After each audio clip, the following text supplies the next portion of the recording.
Hello everyone, welcome and welcome back to my channel Shreya's lifestyle nursing. আশা করি তোমরা কিন্তু সবাই খুব ভালো আছো। তো এতদিন আমার চ্যানেলে আমি যে ভিডিওগুলো শেয়ার করেছি সেগুলি মোটামুটি সবটাই কিন্তু ইনফরমেটিভ ভিডিও, এবং সেখান থেকে আশা করি তোমরা কিন্তু অনেক ইনফরমেশন পেয়েছো। কিন্তু আজকের ভিডিওটা কিন্তু একটু অন্যরকম। আজকে তোমাদের সাথে একটা স্টোরি শেয়ার করব, সেটাকে অ্যাজ এ মোটিভেশনাল স্টোরি হিসেবেও তোমরা কিন্তু নিতে পারো। তো ভিডিওটা কিন্তু অবশ্যই তোমরা পুরোটা দেখবে, এবং ভিডিওটা কেমন লাগলো আমাকে কিন্তু অবশ্যই তোমরা কমেন্টে জানাবে। তো ভিডিও শুরু করার আগেই বলি, আমার ব্যাপারে তো মোটামুটি ইনফরমেশান তোমরা জানো, যে আমি কোথা থেকে ট্রেনিং করেছি, কত সালে কমপ্লিট করেছি ট্রেনিং, সবটাই তোমরা জানো। কিন্তু আজকে তোমাকে অন্য একজনের কথা বলবো। যার কথা বলবো সে হচ্ছে আমার নিজের দিদি। তো আজকে আমার নিজের দিদির কথাই কিন্তু বলবো, যে অ্যাজ এ জেনারেল লাইনের স্টুডেন্ট হয়ে কীভাবে ও মেডিকেল লাইনে গেল সেই কথাই কিন্তু তোমাদেরকে আজকে বলবো। তো ভিডিওটা কিন্তু অবশ্যই পুরোটা দেখবে। তো চলো শুরু করি। তো আফটার 12 মানে এইচএস দেওয়ার পরে সকলেই যেমন করে, কি হয় যে আমাকে একটা কলেজে ভর্তি হতে হবে যে কোনো এক সাবজেক্টে অনার্স নিয়ে।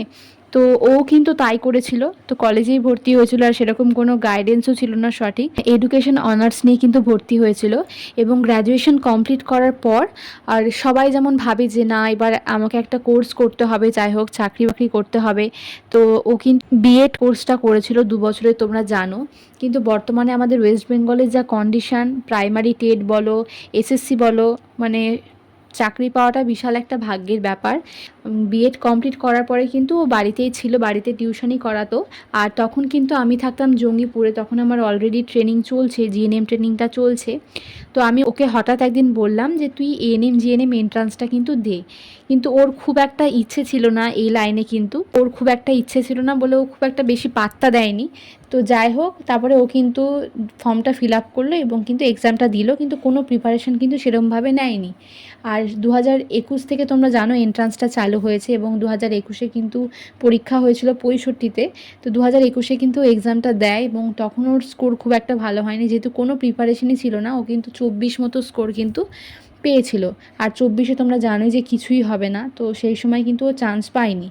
আর 2021 বলো, 2022 বলো, এই সময়টায় কিন্তু মিউনিসিপ্যালিটি এরিয়া থেকে যারা বিলং করতো তারা কিন্তু শুধুমাত্র জিএনএমটাই করতে পারতো, এএনএম কিন্তু করতে পারতো না। তো ও কিন্তু, আমি যেহেতু জিএনএম তখন ট্রেনিং করছি, আমি ওকে বলেছিলাম যে না তুইও জিএনএমই করবি। যদি পেতো তাহলে কিন্তু জিএনএমটাই করতো, কিন্তু ও 2021-এ কিন্তু পায়নি। তো 2022-এ কিন্তু ও যখন দেখলো যে বর্তমান পরিস্থিতি যে অবস্থা, নিজের পায়ে দাঁড়াতে গেলে যেহেতু অন্য কোনো লাইনে সেরকমভাবে এখন কোনো কাজই পাওয়া যাচ্ছে না, তো ও নিজেই বলল যে না আমি এবার পরীক্ষাটা দেবো, ভালোভাবে প্রিপারেশন নিয়ে দেবো। তো 2022-এ কিন্তু আবারও ফর্ম ফিল আপ করলো, আবার প্রিপারেশন নিল এবং এক্সামটা দিল, কিন্তু প্রিপারেশনটা খুব একটা ভালো নিতে পারেনি। 2022-এ এক্সামেও কিন্তু খুব ভালো একটা স্কোর করতে পারেনি। কিন্তু তা আমি ওকে বলেছিলাম যে তুই রেজিস্ট্রেশনটা করা, কাউন্সেলিংটা করা, শেষ অবধি দেখা যাক কী হয়। তো যাই হোক, ও শেষ অবধি কিন্তু দেখেছিল, এবং মপ আপ রাউন্ডেও কিন্তু গিয়েছিল, এবং মপ আপ রাউন্ডে ওর নাম কিন্তু অ্যানাউন্স হয়ে গিয়েছিল। ও ঘরে ঢুকে শুধুমাত্র ওর কলেজটা নিতে বাকি ছিল, সেই সময় কিন্তু তোমরা জানো যে 2022-এর মপ আপ রাউন্ডটা কিন্তু পুরোপুরি ক্যান্সেল করে দেওয়া হয়েছিল, সেখানে প্রচুর ঝামেলার সৃষ্টি হওয়ার কারণে। তো যাই হোক, 2022-এ কিন্তু মপ আপ রাউন্ডটা ক্যান্সেল হয়ে যায়, তো সেই দিন ঘুরে চলে আসে, এবং তারপর এসে কিন্তু একদমই ভেঙে পড়ে। এবং তারপরে কিন্তু আরও একটা লিস্ট বেরিয়েছিল যে জিএনএমের জন্য মপ আপ রাউন্ড হবে। তো সেইটা আমরা সত্যি খুব একটা গুরুত্ব দিইনি, ভাবলাম যে আগেরবার হয়নি, হয়তো এবার আর হবে না বলে ও কিন্তু আর যায়নি। আর পরে তারপরে জানতে পারলাম যে ওর থেকেও অনেক দূর দূর র্যাঙ্ক কিন্তু চান্স পেয়েছে, এবং সেইটা জানার পর কিন্তু ওর অবস্থা আরও খারাপ হয়ে গিয়েছিলো, যে এতটা অবধি গেলাম, শেষ পর্যন্ত গেলাম, দিয়ে ওখান থেকে ঘুরে এসে যদি আরেকবার যেতাম তাহলে হয়তো চান্সটা পেয়ে যেতাম। তো ও কিন্তু আর কিছুতেই পরীক্ষা দেবে না এরকম ঠিক করেই নিয়েছিল। কিন্তু আর আমি তখন সেই সময় বাড়িতে থাকতাম না যে ওকে সাহস দেবো বা ওকে বলবো যে তুই না আরেকবার এক্সাম দে, আর আমি ওখানে থাকতাম, আর সেরকম গাইডও ওকে করতে পারিনি। আর ও যেটুকুটা করেছে নিজেই করেছে। তো তারপর কিন্তু 2023-এ আমি বললাম তুই এটা লাস্টবার একবার এক্সামটা দে, যা হবে হবে, আর যদি না হয় তাহলে তোকে আর এক্সামটা দিতে হবে না।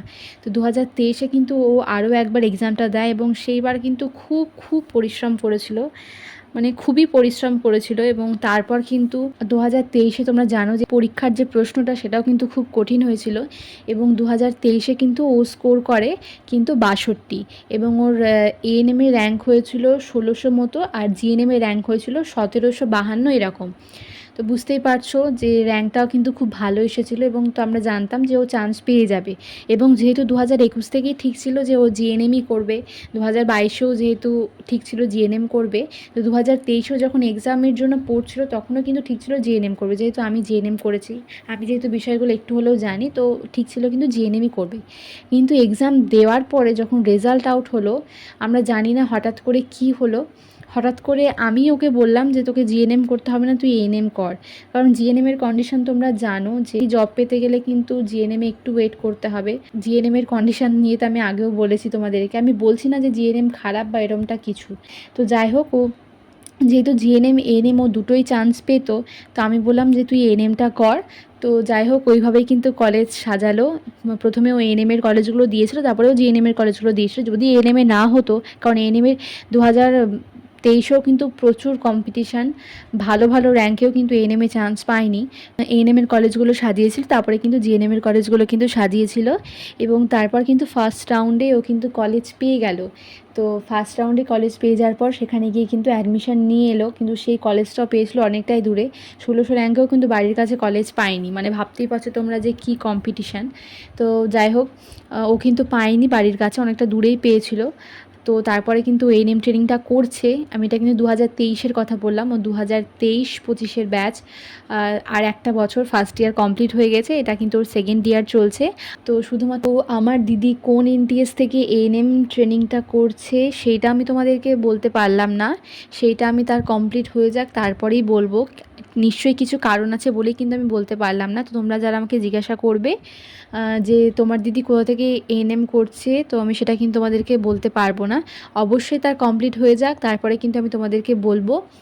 আর এর জন্যই কিন্তু আমি জিএনএম নিয়ে যেমন কিছু ইনফরমেশান জানি, যেহেতু নিজে আমি জিএনএম কমপ্লিট করেছি, আর এএনএম নিয়েও কিন্তু আমি তোমাদেরকে কোনো ভুল ইনফরমেশান দিই না, কারণ আমার দিদি নিজে এএনএম করছে।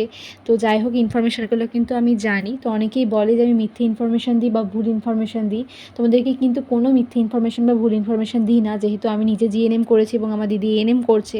তো সব ইনফরমেশানটাই কিন্তু মোটামুটি একটু হলেও কিন্তু আমার জানা রয়েছে, তো সেইগুলো কিন্তু তোমাদেরকে আমার চ্যানেলে আমি প্রোভাইড করি।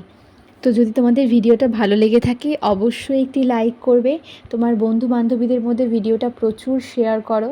আমি জানি যারা চান্স পাওনি, অনেকটাই ভেঙে পড়েছো, ভাবছো আমার দ্বারা হবে না, আমি আর এক্সাম দেবো না, তাদের জন্য বলি একদমই ভেঙে পড়ো না।